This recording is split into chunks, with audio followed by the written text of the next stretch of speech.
കോഴിക്കോട് നഗരത്തിൽ ബലക്ഷയമുള്ള കെട്ടിടങ്ങളിൽ അടിയന്തരമായി അറ്റകുറ്റപ്പണി നടത്താൻ NIT-യിലെ വിദഗ്ധ സംഘത്തിന്റെ നിർദ്ദേശം. എന്നാൽ കഴിഞ്ഞ വർഷം തീപിടുത്തമുണ്ടായ പുതിയ സ്റ്റാൻഡിലെ കെട്ടിടം പൊളിച്ചു നീക്കേണ്ടതില്ല എന്നാണ് സംഘം പറയുന്നത്. അറ്റകുറ്റപ്പണി നടത്തിയാൽ മതിയെന്നാണ് നിർദ്ദേശം.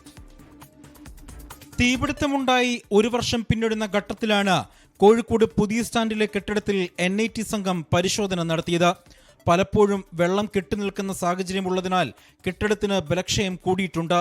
എന്നാൽ ആവശ്യമായ അറ്റകുറ്റപ്പണി നടത്തിയാൽ തുടർന്നും ഉപയോഗിക്കാമെന്ന NIT സംഘം നടത്തിയ പരിശോധനയിൽ കണ്ടെത്തി. പല ബിൽഡിങ്സിലും നമ്മൾ നോട്ട് ചെയ്തൊരു കാര്യം എന്ന് വെച്ചാൽ ഈ സൺഷെയ്ഡ് അങ്ങനത്തെ പുറമേന്ന് ഇങ്ങനെ എക്സ്ട്രൂഡഡ് ആയിട്ട് നിൽക്കുന്ന ചില എലമെൻറ്റ്സ് ആണ് ഭയങ്കരമായിട്ട് ഭീഷണി വരുന്നത്.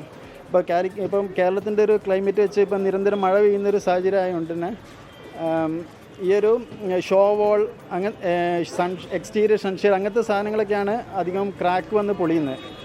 അപ്പോൾ അതാണ് ഒരു മെയിൻ കൺസേൺ. പിന്നെ ഓവറോൾ മെയിൻ്റെനൻസ് ഒരു ഇഷ്യൂ ആണ്.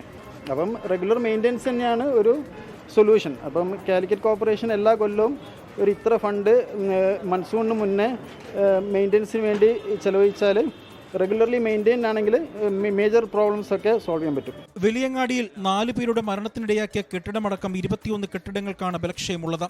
ഇതിൽ പാളയം മാർക്കറ്റ്, കോർപ്പറേഷൻ സ്റ്റേഡിയം എന്നിവയാണ് NIT സംഘം പരിശോധന നടത്തിയ മറ്റു കെട്ടിടങ്ങൾ. 24 കോഴിക്കോട്.